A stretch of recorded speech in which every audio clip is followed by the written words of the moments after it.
Good morning, Unity of Tustin. So wonderful, as always, to see you here at our beautiful Unity of Tustin Meditation Garden Sunday service. I am Lisa Colabar. For those of you who don't know me, it's my honor to serve on the board, and I just want to welcome each of you here today with us physically on campus and those of you online as well. Our musical guests today, we are honored to have our very own duet, Carol Roman and Annette DeFontes. Not much better than those two. And our spiritual ministry team are represented today by Craig Phillips. And Craig always has the best of topics, so today he's going to be talking to us about not taking anything personally. Right? I don't know about you, but I always need a friendly reminder about that. So I just want to take a moment to just thank all of you who came out last night for our end of summer concert in the garden with Carl Anthony. We had such a fabulous time. Yes, absolutely. Wasn't it great? We had upwards of 90 people here. Yes, so we couldn't have been more thrilled by the community coming out. People brought their friends, people brought their family. It was really a terrific time. And I just want to give a special thanks to Fuji Ling and Kathy Corner for, bringing out so many. We had homemade cupcakes and all kinds of snacks, and it was really a great time and a great setup that they brought to us there. So thank you, and that's such a good turnout. That's going to really allow us to do more and more events like that. Really wonderful. Thanks again. Today at 1 o'clock, we're having a remembrance ceremony. So many of you actually contributed to a list of persons that you would like read off during this ceremony, and that's what the prayer chaplains are going to be doing. They're going to be reading names of those that we have lost. So it's going to be a very sacred time, and that's going to begin at 1 p.m. For those of you who can stay around and participate in those readings. Followed by that, for those of you who might need a little bit more after today's remembrance ceremony, there's going to be a grief recovery workshop.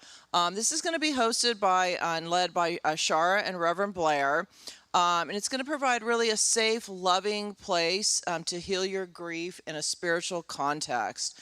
So those sessions will begin Thursday nights at 6:30 on Zoom. It'll be 6 sessions starting on the 23rd, and you can register at Eventbrite. Hopefully all of you are kind of getting comfortable with the Eventbrite process, but if you need any help with that, you can just ask me or Mary Jean or any staff, and board will help. So that's what's kind of going on right now, but as we said last night, we ended the summer with our celebration with Carl Anthony, and now we're going to be moving into fall. And we have lots of great stuff going on and wonderful things to kick off our fall season. So next Sunday is what we're calling Welcoming Sunday. And this is really where, we're inviting neighbors, we're inviting friends, we're inviting maybe members of Unity who haven't been back for a while. And it's going to be an ice cream social and just a time where we can show people like what's new around Unity, our new buildings and the painting and the beautiful gardens, and just really open the campus up and welcome people for the first time or welcome people back. So please join us, bring some friends, bring some people who haven't been a while, and let's all just get together and have a good time next weekend. And then following that, of course, we start our adventure in faith. So adventure in faith, I'm really excited about it this year. It really is going to be a bit new, a bit different than what we've had in the past. It's actually going to begin with an opening retreat on Friday, October 1st at 7 p.m. actually with Craig. So he'll kick us off Friday night. Saturday, we'll be hearing from both Reverend Blair and Shara. So it'll be a very full weekend. But it really kicks off after that on Sunday. So Sunday is going to be really, I think, our biggest party of the year. There's so much going on. I promise you, you are not going to want to miss it. So we are going to have Coyote Sunrise. We're going to have a country band playing. We're going to be doing line dancing. Okay, I saw all of you guys up here last night dancing. You were awesome, right? So round 2 of that. And we're going to have like the most amazing food. So Chef Jeff Ragland is going to be like guiding the food prep. There's going to be pulled pork, mac and cheese. There's going to be an eggplant, like vegan and vegetarian dish and dishes for those of you who want that. So it's really going to be a big spread, a ton of fun. Make sure to be here for that kickoff, and also just make sure to start tuning in Friday night for the whole opening retreat and beginning of our entire adventure in faith. Now, if you haven't yet signed up for a book study, that's a big part of this, right, is really getting to know people in a more intimate setting, have an opportunity to really, discuss and dialogue about the topic. And so the book we're going to be studying this time around is 7 Masters, 1 Path, Meditation Secrets from the World's Greatest Teachers. So I think it's just going to be a wonderful series, and can't wait to get started with your kickoff on that, Craig. All right, so with that, just want to remind everyone that our prayer chaplains are here, and they'll meet you at the garden entrance after service for anyone who would like a prayer or to put in for a prayer request in the box over there. I will be available after service right at the food table back there for anybody who might have questions or comments or suggestions for any of the board.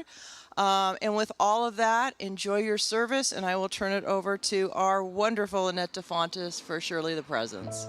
Good morning, Unity. It's that time again. Sit back in your chairs. Take a nice deep breath. Open your heart.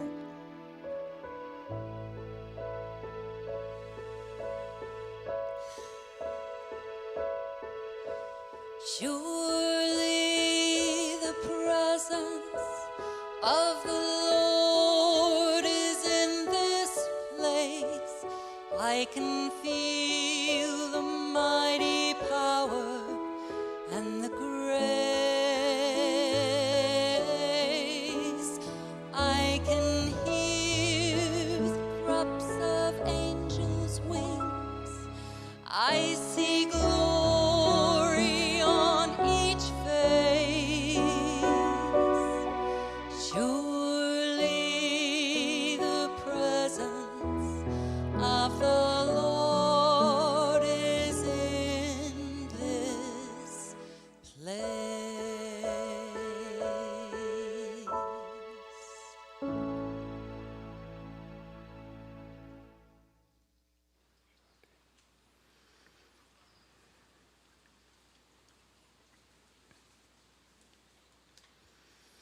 Good morning. My name is James Perry.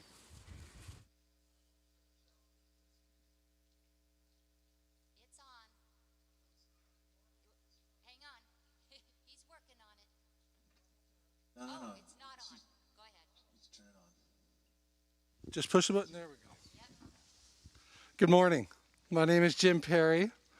I'm one of the prayer chaplains here at Unity of Tustin, and it's my honor to take off this mask and to light the Christ candle and open the service with the reading of the daily word.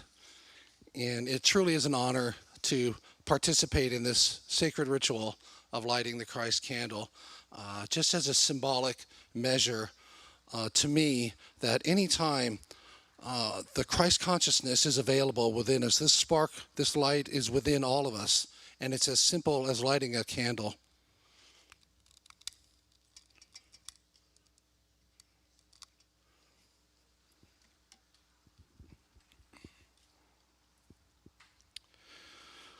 And today's word is free. Beautiful word. And our affirmative statement is, living from my divine nature frees me. Sometimes I feel limited when I don't think I have enough time, money, space, education, experience, etc., etc. These thoughts can occupy so much space in my mind that I begin to think that limitation is the truth of life. But the greater truth is that I am free and unlimited in spirit. Alive in God, I am free to express all the love, the wisdom, and the strength of the divine as only I can. What joy and liberation it is to know that nothing can separate me from my true spiritual nature. If I believe that any circumstance in my life or any of my past actions obstruct or delay my spiritual progress, I now release that belief. Embracing and living from the divine presence, the Christ within, I claim freedom from all limitation. And our biblical reference today is the 17th Act, verse 28. In him we live and move and have our being. And once again, the affirmative statement is living from my divine nature frees me. Will you join me in saying that? Living from my divine nature frees me.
The things my family did, I am not the voices in my head, I am not the pieces of the brokenness inside. I am light, I am light, I am light, I am light, I am light, I am light. I am not mistakes that I have made, or any of the things that cause me pain. I am not the pieces of the dream I left behind. I am light, I am light, I am light, I am light, I am light, I am light.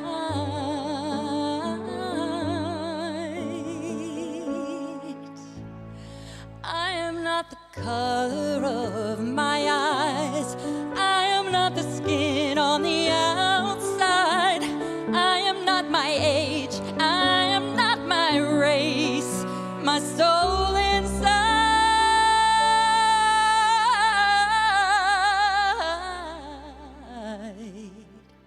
is all light.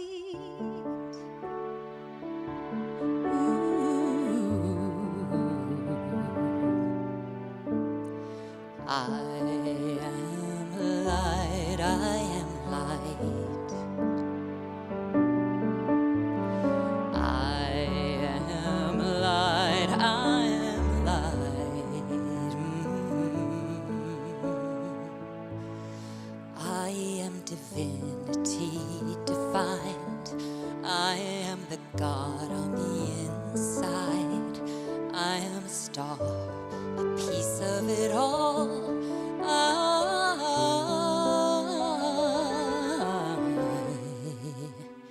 am light.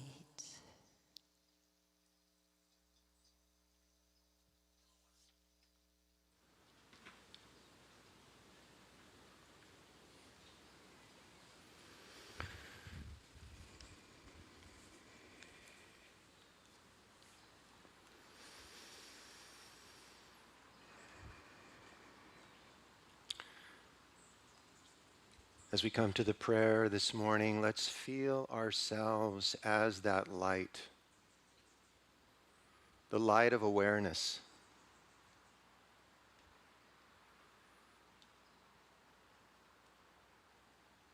As we come to this eternal present moment, we can feel the presence of God,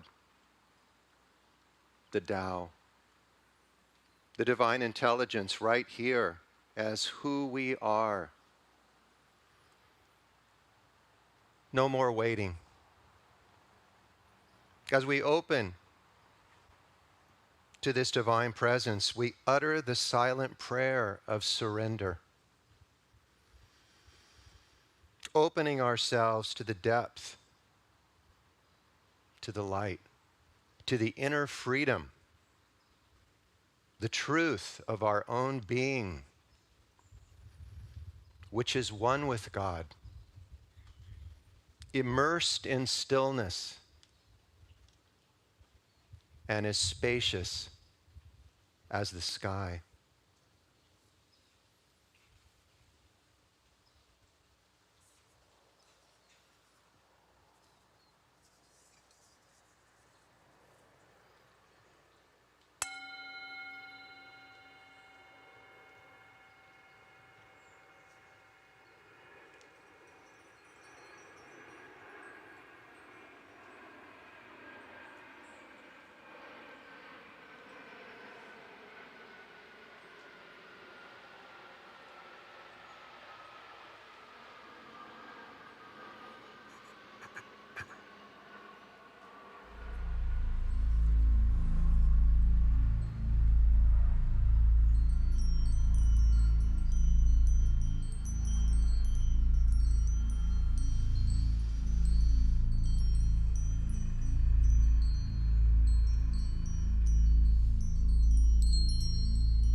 Ease and freedom come when you take nothing personal. You'll always be free. Ease and freedom come when you take nothing personal. You'll always be free.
So let's close our eyes if you haven't already and come to meditation.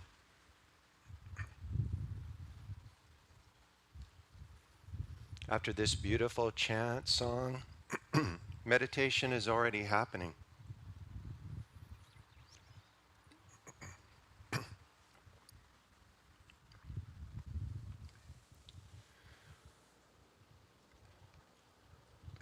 This morning I'm going to read a beautiful teaching from a French spiritual teacher, now deceased, named Jean Klein.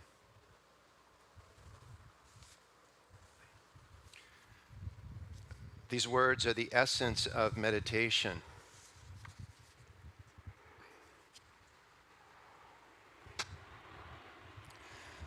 And as we move into meditation, particularly those that may be new to meditation or new to unity, you know, the mind can tell us that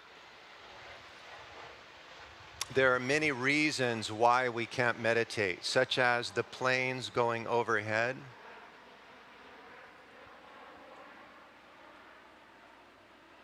and really, if we just relax and let our awareness be, everything becomes meditation, even the sound of the planes. As I've said before, it's all the voice of the Buddha. Everything here right now is the voice of the Buddha saying, wake up. Take nothing personally. Come home to your being. Come home to your inner freedom.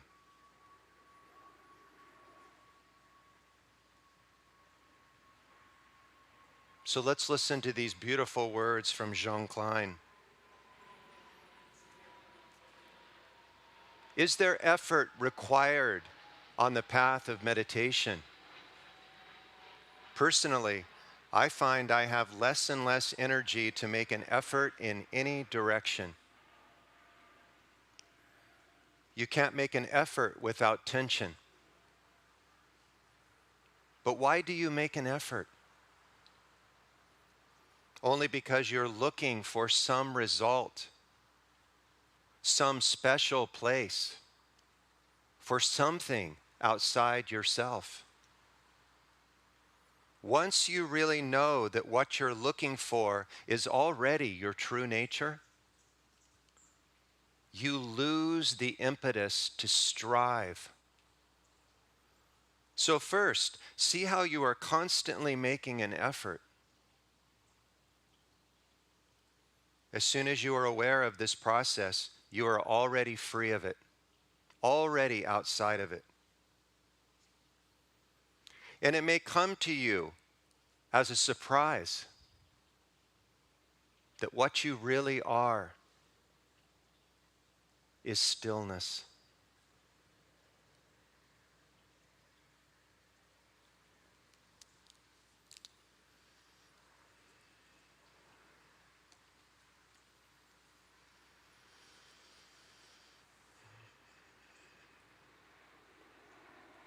Let go of any sense of efforting in your meditation this morning. Let yourself relax into the stillness of your body here and now.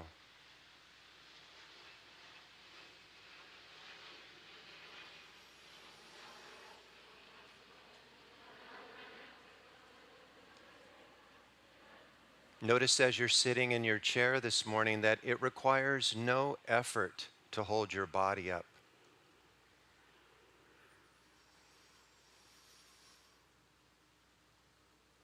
No effort is required to listen to the beautiful sounds of life around you.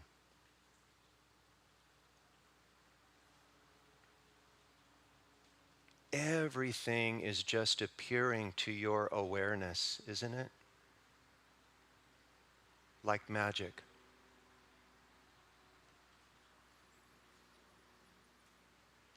Everything is bursting forth spontaneously, as my teacher used to say, effortlessly.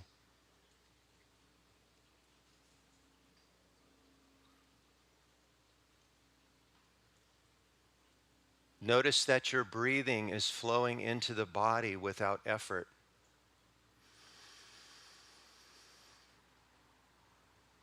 Feel how good it feels to breathe this morning with everyone here.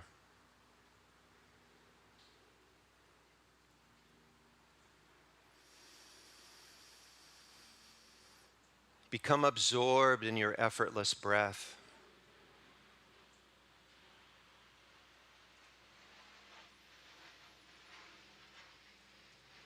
No tension, no trying to meditate. Meditation is already happening for you.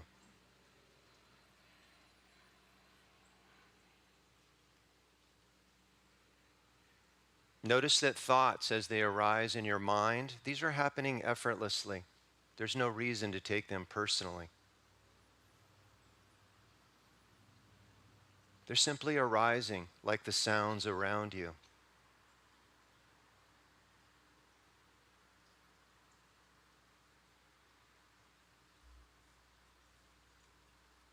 All of this is appearing to your awareness, isn't it?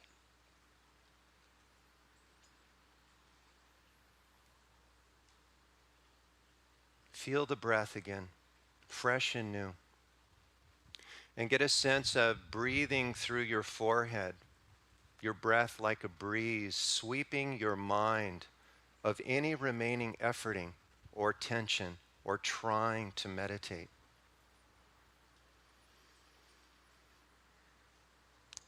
Let the breath sweep the mind of anything that is not right now,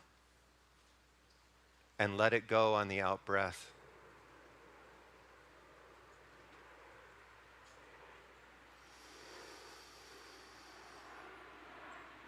Feel yourself utterly present here this morning. Present with what is.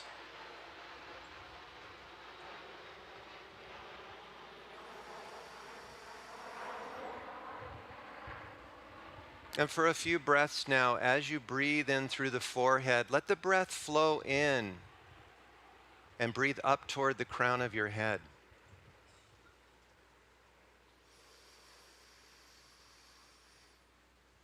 With each in-breath, let your awareness be absorbed in the feeling at the crown of your head for a moment. What do you feel there?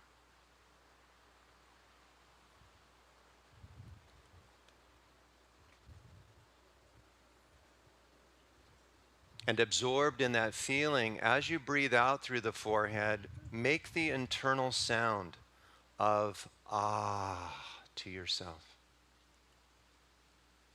Letting go.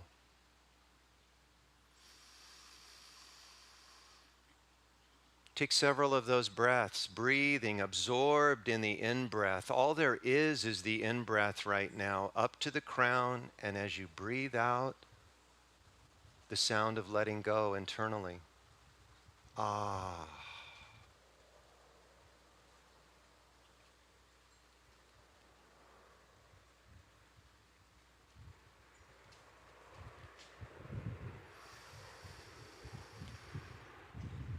As effortless as the breeze.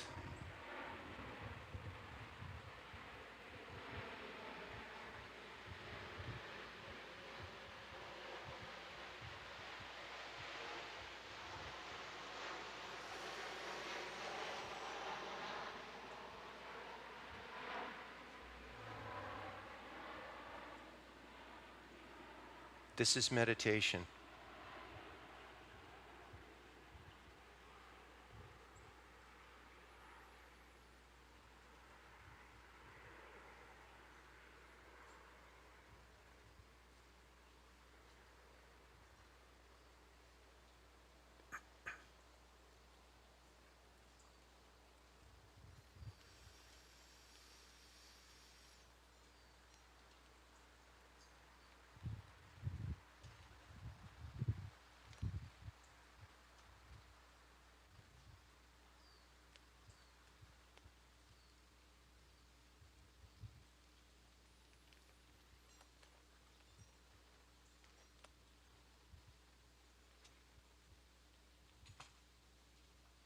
For those of you that might be new to meditation, I just want to say that As we sit this way, you may notice that it's not very long before your awareness drifts off into the mind, into your thinking.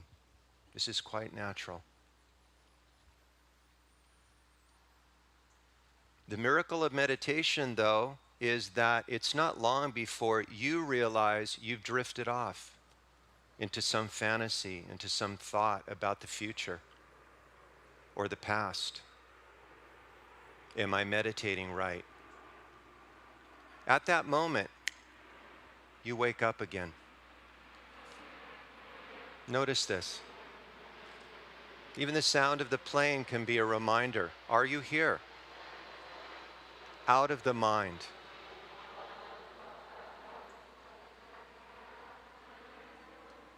And then you gently come back to the breath.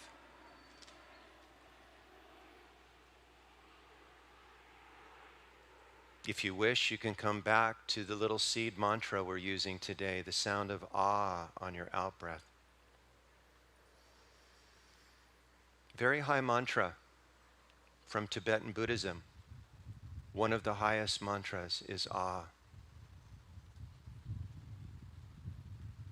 Meditation is so simple. The encounter with the reality of the present moment as it is.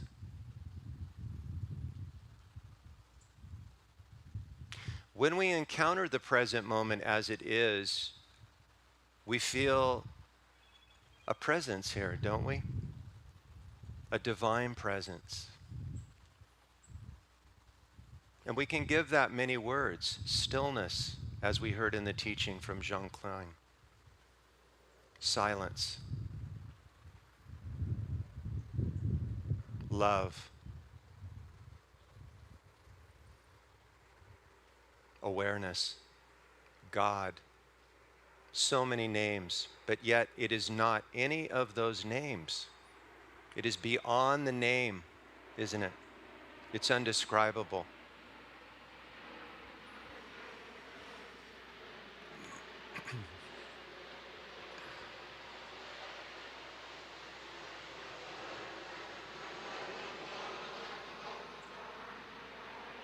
So I just want to say a few words. I hadn't planned on this. For those of you that are deep in meditation, first of all, I always invite people when I'm here to keep your eyes closed if you like. This whole time we're together can be meditation. You can carry this out to your car, and the drive home can be meditation. When you get home and have your lunch can be meditation. In fact, that's the true meditation.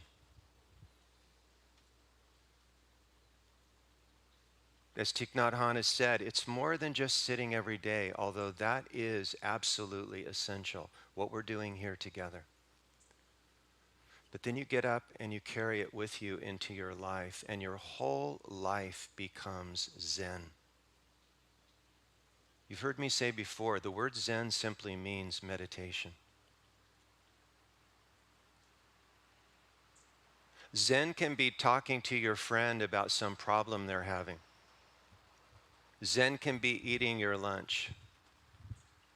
Zen can be washing the dishes. Zen can be watching the baseball game. Are you there? Are you awake? Look now. You might ask yourself that question. Am I here? It's not a trick question, by the way. You know you're here.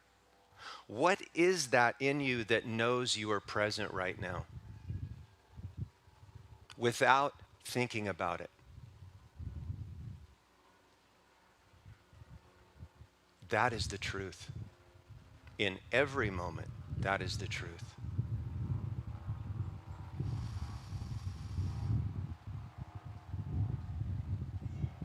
And so we have the Adventures in Faith coming up. And I'm so excited about this, as Lisa talked about this morning, because the Adventure in Faith this year will be about meditation. I know there are many of you, you wish you could meditate. You wish that you had the discipline to sit still every day, because there's something inside of us that knows that if inner freedom is what we want, and I don't assume to know what anybody here wants from their spiritual practices, but if inner freedom is what we want, if just the ability to flow through life without taking it all so personally, having some peace, having some calmness, some joy, if this is what we want, meditation is essential. You will not find it any other way.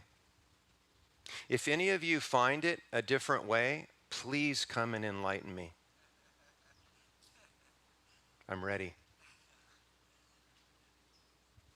Been giving that invitation now for about 30 years. Nobody yet. So the adventure in faith will be a great way to develop the discipline, because it does require discipline. Those of you that meditate every day know sometimes it's difficult to get up and go to the chair or sit up against your headboard, whatever you do, and begin your day with your focus and attention here in the divine presence. It's difficult to make that commitment to carry that peace into your day. And yet there's no other way. And so through the adventure in faith, we'll learn about 7 paths that we can follow. Most of you know that all meditation comes down to just 2, right? We're doing one of those techniques right now. It's called mindfulness. Some of you are still really with this moment. I see it. If you are really listening to the words I'm saying right now, you are meditating. And you can feel that presence around you and within you. Look and see. Stillness.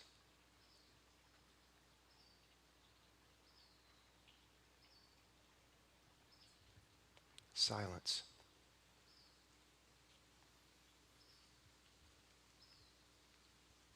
Spaciousness. Listen. Not to your mind. Listen deeper.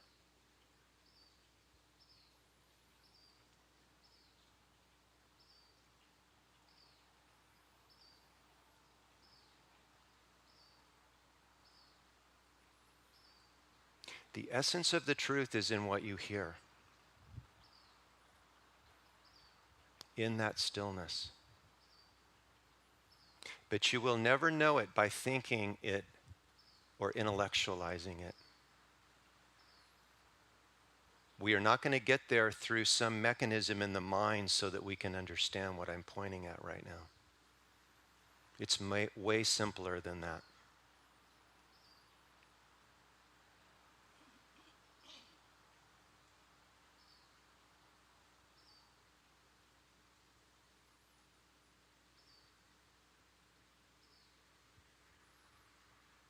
So I was going to bed last night, so just to finish that where I didn't plan on going today,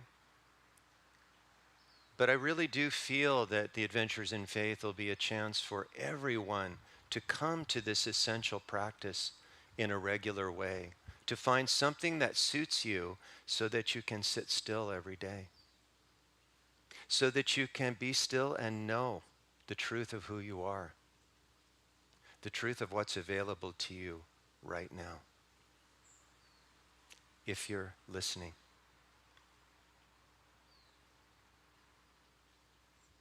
If you are in your body here.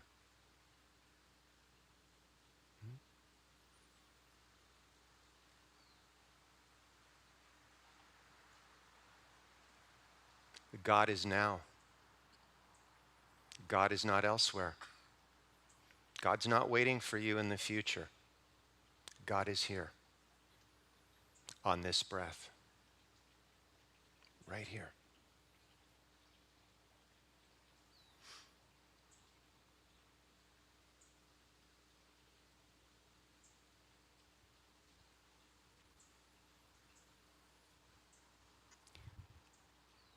So last night I was drifting off to sleep and I had an experience that I've never had before. You know, when I come to give a talk at Unity or I do Dharma talks with the Tao tribe, it just comes out of wherever the heart is in that moment. I have an idea, you know, what I'm going to talk about because there's a title. And sometimes I follow that, and sometimes I do what I just did for 10 minutes because I'm called to that. So this teaching about not taking things personally as the path to inner freedom. And so I was getting into bed and literally was almost drifting off, and a teaching flowed through me. First time ever I got up and I actually wrote it down. Okay? So I want to read it to you now in case I forget. Because so often I might have things I'm going to say here and then I forget because I'm saying other things. So here's what I got up and I wrote down. People treat us in the way that people treat us is a direct reflection of how they feel about themselves.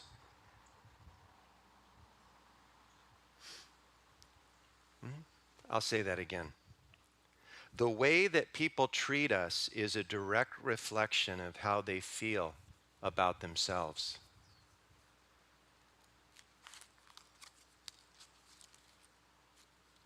Isn't it true? But the truth is that we take it very, very personally.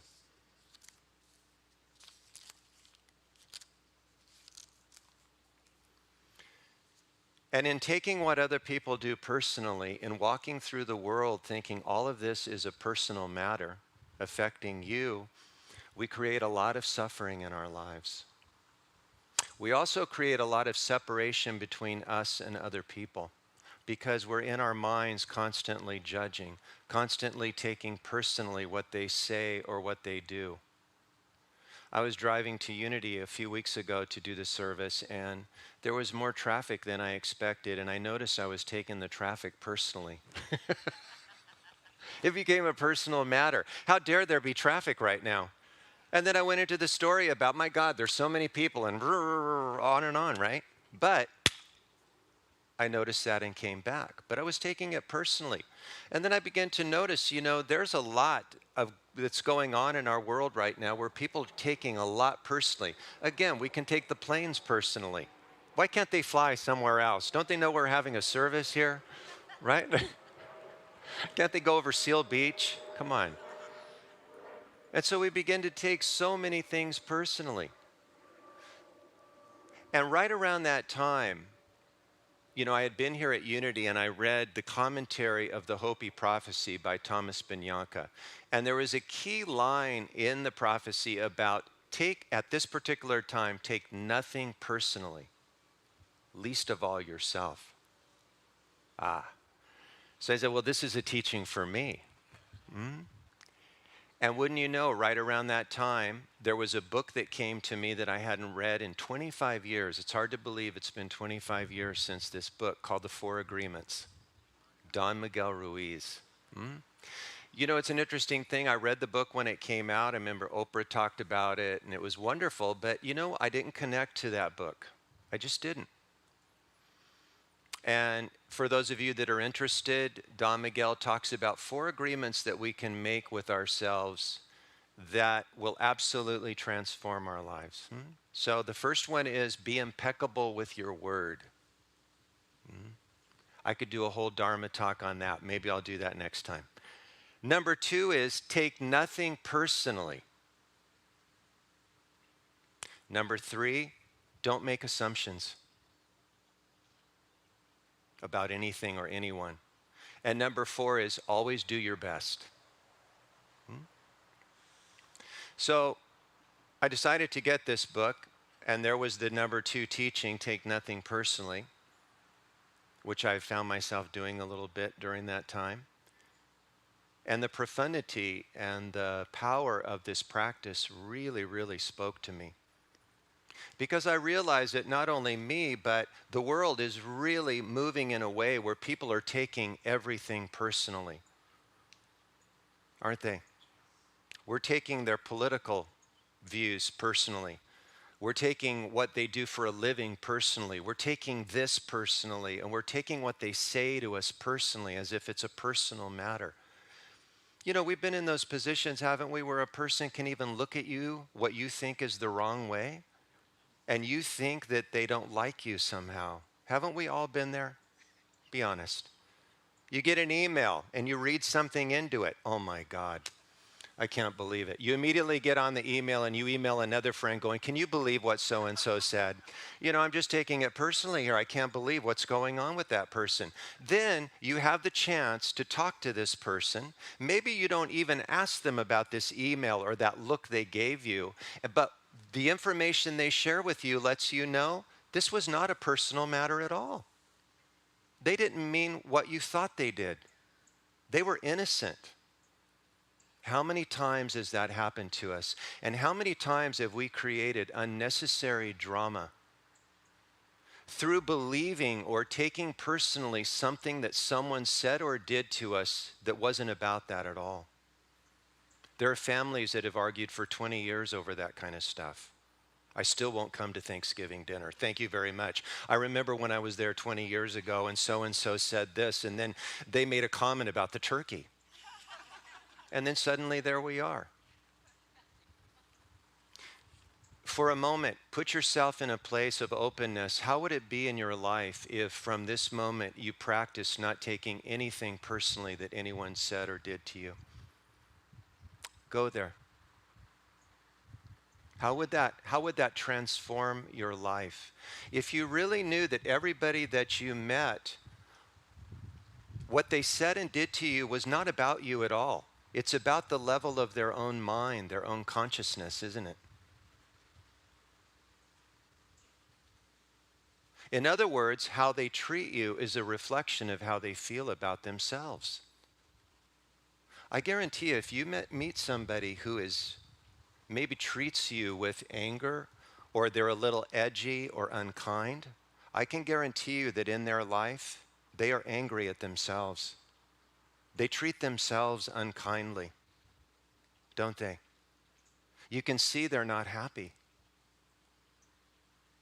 This also gives rise to compassion. Here's my definition of compassion. Everybody you meet is doing the best they can, given their level of awareness in that moment. Now, you may judge them harshly. That's your mind. As Don Miguel Ruiz said, that's the dream that you're projecting. So that has nothing to do with them. Haven't we all been in the situation where somebody makes you angry? I always ask my students, where's the anger happening at? When you get angry at something out here, where's the anger at? It's in you. And you're radiating that anger or that outrage or the defensiveness that you feel. It has nothing to do with that situation. Nothing outside of us, no one outside of us can make us be any way other than our level of awareness is willing to be at that moment. Isn't it true? Really take this in. Because as Don Miguel Ruiz said, you can transform your life into heaven if you follow this one agreement. If right now you stop taking what people do to you personally. Number one, they're doing the best they can given who they are right now. If I ask everyone here today, really go inside when I ask this. Look and see. Are you doing the best you can? Close your eyes, please. Make this a meditation.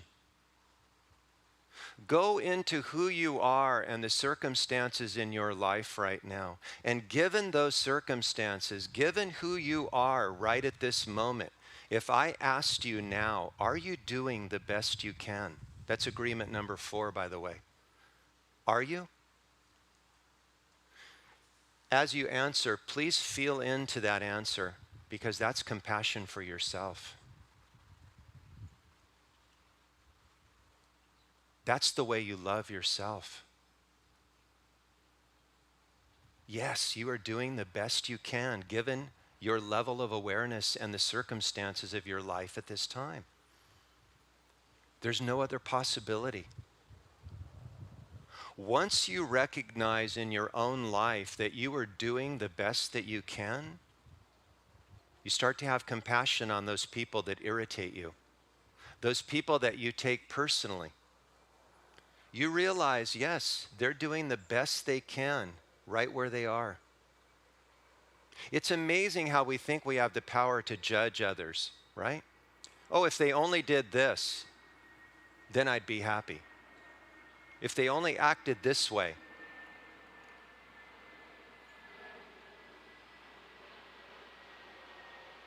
So this compassion can move out of this one acknowledgement.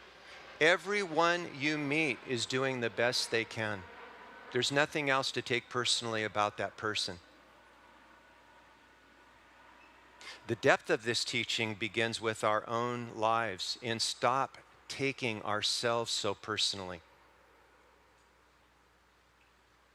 Stop taking our own story so personally. Stop taking your mind so personally.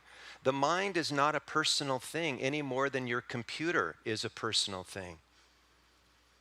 If what we are is radiant awareness, which is what we've been sitting in today, haven't we? There it is. There it is. If this is the truth of what we are, this stillness, this awareness, and we are one in that ocean of awareness, the ocean of God, it's the end of our personal drama. It's the end of taking ourselves so seriously. This is another component. We take ourselves so seriously. We take life so seriously. Every spiritual teacher has said there's nothing serious going on here. Nothing. God is playing a game with itself called Lila, the play, the dream. Enjoy it. But to do that, we need to lighten up on ourselves. You know, Adyashanti has said that spiritual people can be some of the most violent people in the world. They're violent to themselves. We hold ourselves in such... It's impossible to live sometimes to the standards we hold for ourselves, isn't it? We beat ourselves up. Oh, if I were only that way, why do I do that? And as I said, when we act that way toward ourselves, that's what we project to other people, isn't it? We demand the same of them. How dare you be human? You know, isn't it true? I'm just going to read some words from Don Miguel Ruiz about not taking anything personally. And for those of you that haven't read this book in a while, it sure met me on a really deep level. That's the great thing about a really deep spiritual teaching. It will meet you right where you are in that moment. The Tao Te Ching does that with me as well. So Don Miguel Ruiz writes, "Don't take anything personally. Nothing that others do is because of you. What others say and do is a projection of their own mind, their own reality. When you are immune to the opinions and actions of others, you won't be the victim of needless suffering. There is a huge freedom that comes to you when you take nothing personally." Maybe some of you are moving in that right now. You can even get a sense of how freeing that would be. It's definitely the end of all drama in your life, the end of all gossip. Everyone you meet, yes, they're doing the best they can. I'm not going to take that personally. The only thing in me that can take anything personal in this life is my ego, the mind, which just wants more drama, to be stirred up even more. Who would you be without all the drama? Without taking things so personally in this world? Maybe freedom would come.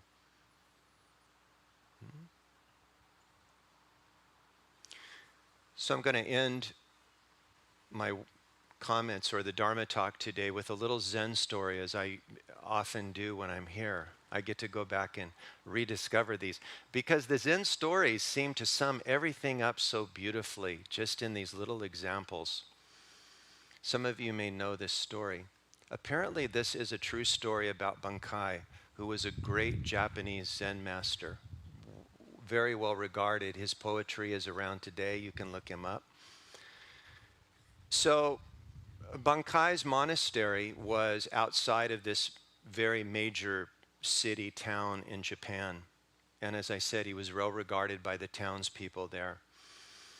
And one day, there was a wealthy merchant in the town whose daughter turned up pregnant. And she had fallen in love with a very lowly man in the fish market who sold fish there. So she couldn't possibly tell her father who the father was of the child she was carrying. But he pressured her and he said, I must know who is the man that got you pregnant. And finally, after so much badgering, she finally uttered and said, oh, it was the Zen master, Bankai. So, the word suddenly got around to the town, right? Bankai was the father. Oh, what a fraud he is, right? His reputation was ruined. Of course, he didn't care, but he was ruined. So when the young woman gave birth to the child, the father, this merchant, took the child, took his daughter. All the townspeople went down to the monastery. You can imagine it was like something out of Frankenstein. They're all holding torches, going, "Rrr." And they all go down there. They bang on the monastery door. Bankai opens the door. You can just see this, right? He's there. And the merchant says, my daughter tells me that you got her pregnant. This is your child. You take care of it. Bankai takes the baby into his hands. He looks, he says, is that so? The gate closes. They all march off back to the town. You can imagine that scene. They go back. And a year passes, and this young woman is, of course, distraught. You know, she wants to be with her child. She feels guilty for lying. Finally, she tells her father, Father, I'm so sorry, but I lied. Bankai is not the father. It's the merchant in the fisherman, in the fish mark. So the father said, okay. They all marched down to the monastery. You can imagine, there they are again, down there, knock on the door. One of the monks opens the gate, and there's Bankai in the courtyard playing joyfully with this little 1-year-old, right? Father walks in and he goes, well, my daughter says that you are not the father. We've come to take it back. Off they go. Bankai says, is that so?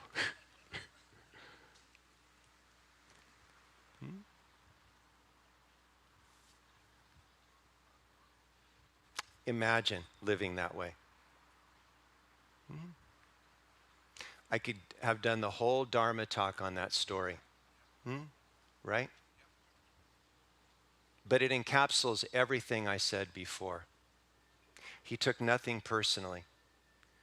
He didn't worry about his reputation. He wasn't angry when the truth came out. He didn't defend himself. He knew that in the course of the Tao, everything would take care of itself. And what was given to him to do for a year was to raise a child. He took nothing personally because he realized from Zen mind, nothing is happening to you personally. In fact, there's no you there to take anything personally. It's all awareness. It's all God. Remember Bankai today when you go about your day. Carry this teaching into your week. Practice taking nothing personally. When something comes that's a surprise, or you start to take it personally, or you get angry or upset, just say, is that so? What good are these stories unless we live them? And these stories can set us free. So let's close our eyes as we come toward the end here. I talked a little bit longer than it was because I took the first 10 minutes talking about the adventures in faith. But so as we close our eyes, let's bring a part of this teaching into the closing meditation, and that is this sense that we are doing the best that we can as we are. You know, the Buddha said for us to live this kind of compassion and love, we first have to practice with ourselves. So as you feel the body in stillness in your chair, as you feel again the beautiful presence that we're sitting in together today, that inner freedom that Annette sang and Carol sang so beautifully about, get a sense that you have an opening in the middle of your chest. Draw your breath into the space of your heart. Draw your breath as loving kindness and compassion for yourself. Breathe open. Really accept deeply that you are doing the best you can right now. There is nothing to fix or change about yourself right now.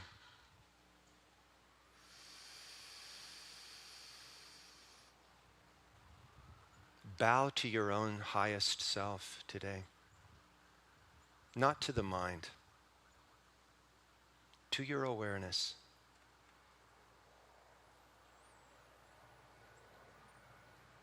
Let your breath be that loving kindness for you, the great gift.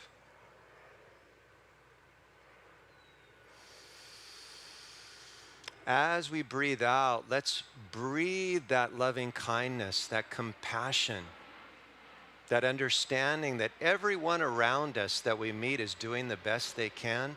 Radiate that energy through the field of your body out at least 3 feet. But right here, let's radiate it out to everybody that we're sitting with and everybody that's at home on YouTube or Facebook. Radiate the light of compassion, kindness.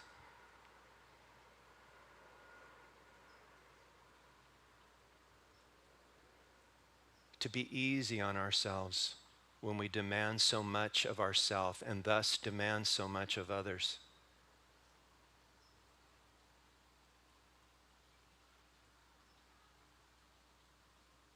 Simple loving kindness for ourselves and others.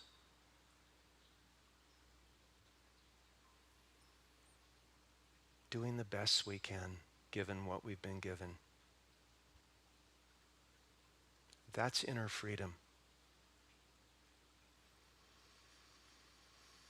No effort.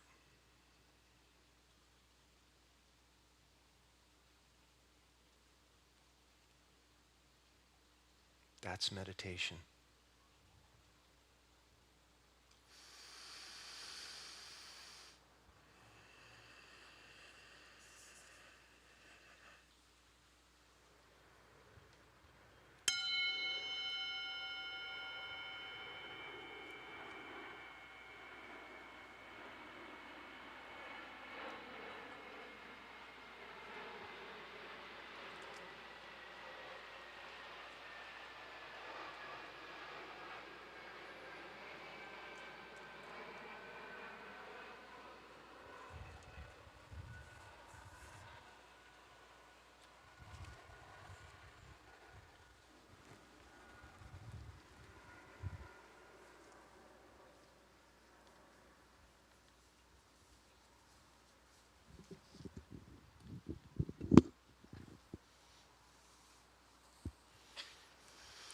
Thank you, Craig. Thank you.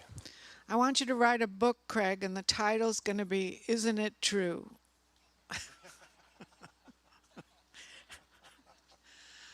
We've come to the time of our love offerings, but before we do, I just want to welcome anyone who's here for the first time. If you're willing to raise your hand, our ushers have a packet for you. Is anyone here for the first time? So we can welcome, welcome, welcome. Inside there is a name tag. If you are willing to put that on, it'll help us to know you, welcome you. We have hospitality after the service. Please join us at hospitality. If you haven't seen the gardens, I encourage you to walk around today. It's a lovely, lovely day. And we also want to have you fill out the card that's inside so we can contact you and really let you know all the great things that are going on here at Unity. Some of them are posted back there that you can see, so welcome. So I invite each of you to join me in knowing that God is abundance. And because I am all that God is, I am abundance. I manifest abundance, the giving and receiving of all that God is. This church lives and thrives on the abundance that is our birthright. I am so grateful for this reminder of the truth that I know, the truth of all of us, that we are abundance. So let's say the love offering blessing together. Divine love as me blesses and multiplies all that I am, all that I have, all that I give, and all that I receive. And as the ushers come forward, Annette has one more song for us. You all know that Carol Roman is a magnificent musician, but she is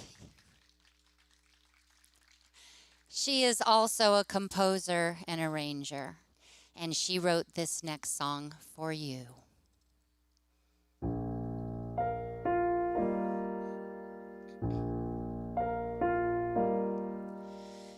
We have this moment, a mystical beginning, renewed every day when we clear the way.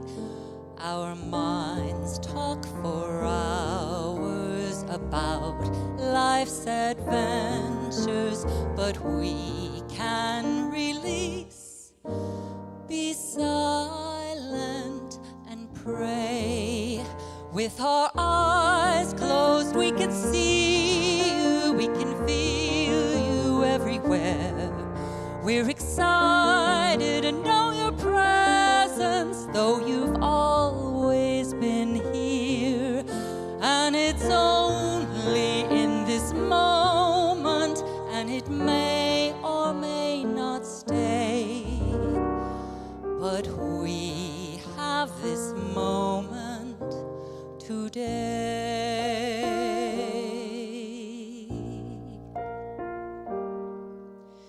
We have this moment, so thankful for the small things. Life happens too quickly, let's capture each day. The past is so lonely, tomorrow's uncertain. The gift that is now is life's most precious way. With our eyes closed, we can see you, we can feel you everywhere. We're excited to know your presence, though you've always been here. And it's only in this moment, and it may or may not stay. But we have this moment today. Let's not think about tomorrow. There's no need to know. So grateful for this magic moment, precious moment, blessed moment right now.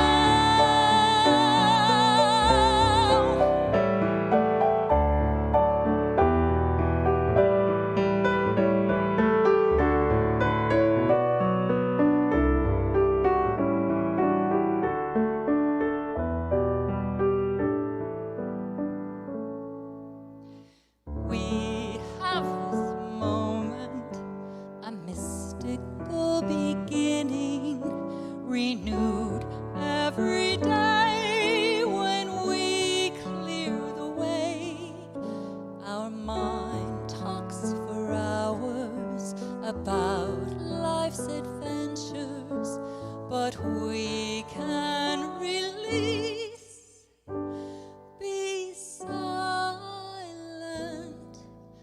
and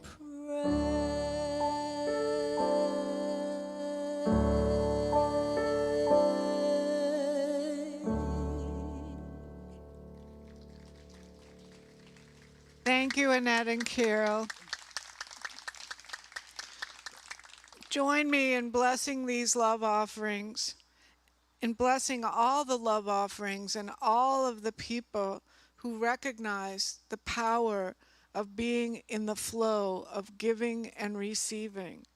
You support Unity of Tustin in our mission to bring spirit, to be a spiritual source in Orange County and to all the people at home that are watching. So we thank you, and I am in gratitude for these offerings.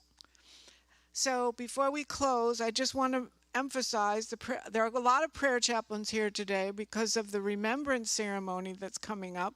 So you have your choice if you want to pray between now and 1 o'clock before the ceremony starts.